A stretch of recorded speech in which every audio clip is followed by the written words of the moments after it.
Number 1. Nikon D3500. The Nikon D3500 is hands down the best budget camera for beginners.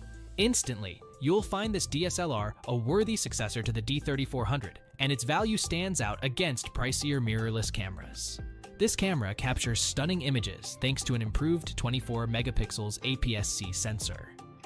In our extensive tests, we were blown away by its high-quality photos, perfect for those wanting to step up their photography game without breaking the bank. Comfortable handling is one of its key features. Its grip feels just right, and the body is slightly lighter, making long shooting sessions a breeze. Battery life is a huge win.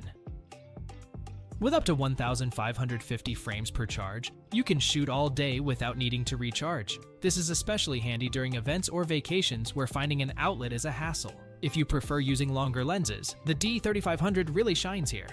It's more user-friendly compared to many mirrorless counterparts.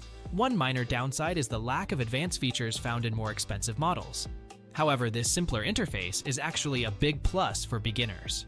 It narrows your focus to the basics, making it easier to learn photography essentials. Overall, Nikon D3500 nails the basics and is an outstanding choice for new photographers. Intrigued? Dive in and discover why this camera continues to impress everyone from novices to enthusiasts. That's a wrap.